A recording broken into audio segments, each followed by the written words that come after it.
kesempatan siang Bapak PJ Bupati Tapanuli Tengah, Bapak Elvin Elias Nainggolan, waktu dan tempat dipersilakan.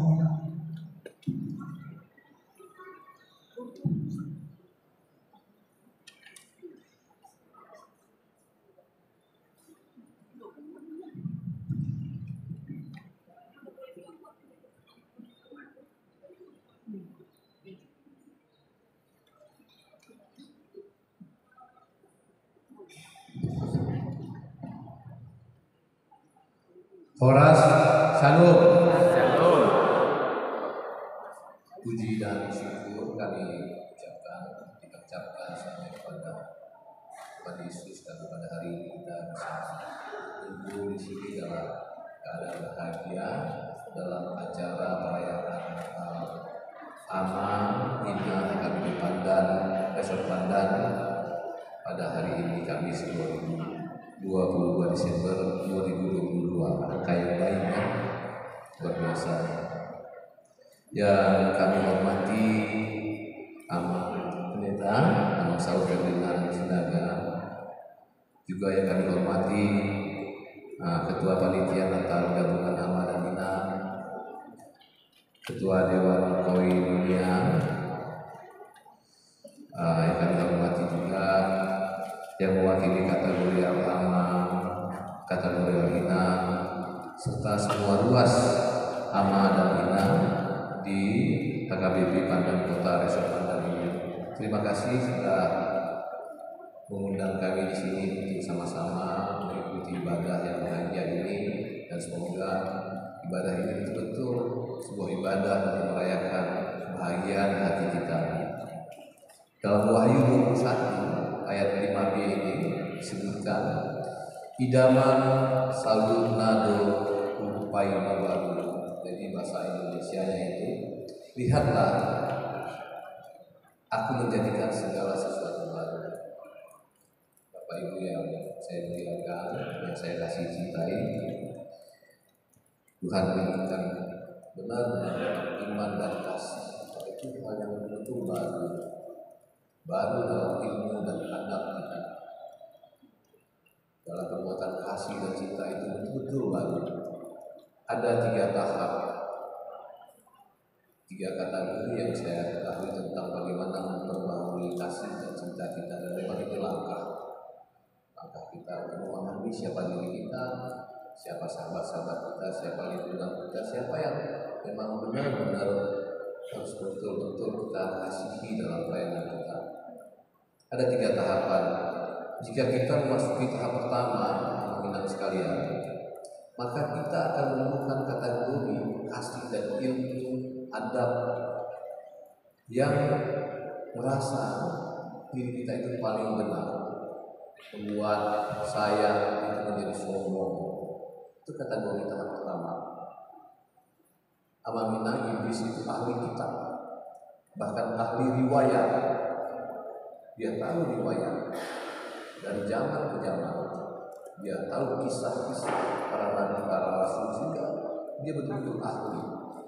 Tapi mengapa iblis itu tidak menjadi kekasih Allah, tidak menjadi kekasih Tuhan? Karena ia merasa lebih baik daripada orang lain.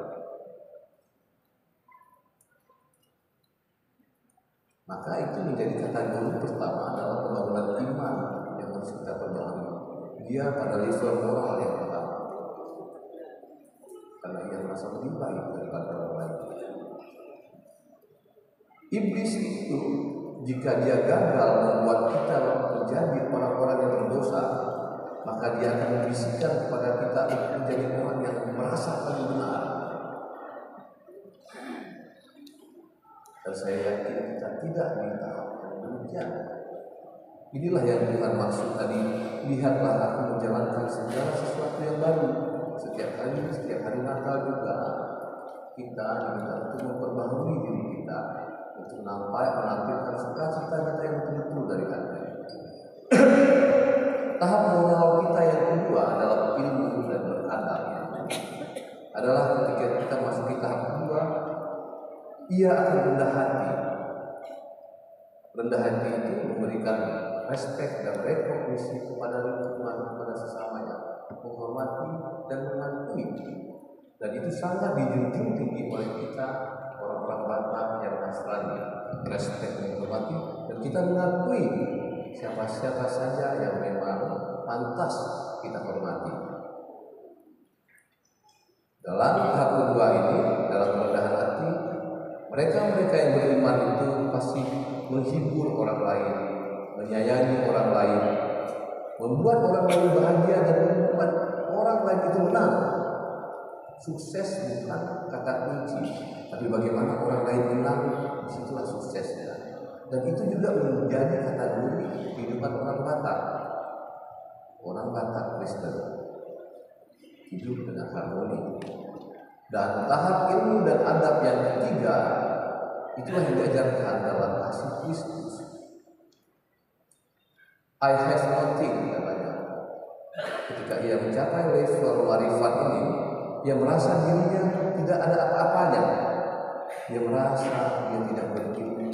Dia merasa kalau dia itu hanyalah sebuah miracle, anugerah dari Tuhan.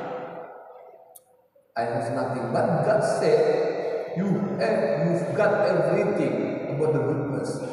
Kamu sesungguhnya adalah manusia yang memiliki kemuliaan kebaikan Tuhan. Ketika kita merasa diri kita itu I have nothing, saya bukan apa-apa. Apakah kita sudah seperti itu? Tema hari ini, lihatlah aku berjalan, aku menjadikan segala sesuatu baru. Alangkah indahnya jika pada hari ini kita juga di hadapan Tuhan, di hadapan sahabat kita yang mulia, kita mengatakan Tuhan, I have nothing. Saya ini bukan siapa-siapa. Saya ini hanyalah penikmat dari anugerah Tuhan. Maka kami memberikan apresiasi kepada seluruh jemaat gereja, majelis gereja atas tema yang diberikan kepada kami pada hari ini, sehingga kami juga bisa menikmati dan memahami bahwasanya ternyata kita telah nanti di depan Tuhan dan kita harus diperbaharui di depan Tuhan. Kita nggak diminta oleh Tuhan untuk lebih baik daripada orang lain. Tuhan nggak meminta kita untuk lebih baik dari orang lain atau dari siapapun. Kita hanya diminta untuk lebih baik dari diri kita sebelumnya. Tuhan hanya meminta kepada kita untuk lebih baik dari diri kita sebelumnya. Dan itu saya sudah ikut. Mungkin demikian yang bisa kami sampaikan dalam sambutan Natal ini. Kita berharap kami bersama pemerintah Kabupaten Tapanuli di Tengah berharap kita betul-betul bisa mengucapkan kemuliaan kepada Tuhan dengan mengatakan Tuhan I have nothing, dan kita siap untuk bisa memperbaharui diri kita pada jalan yang lebih mulia lagi kepada diri kita sebelumnya, bukan kita bandingkan kepada yang lain. Selamat Hari Natal tahun 2022 dan selamat tahun baru tahun 2023. Semoga Tuhan Yesus selalu memberkati dan memberikan kasih karunia kemuliaan bagi kita semua, bagi keluarga dan bagi semua orang-orang yang ada di sekitar kita, agar semuanya hidup bahagia dan sejahtera. Terima kasih. Shalom Horas.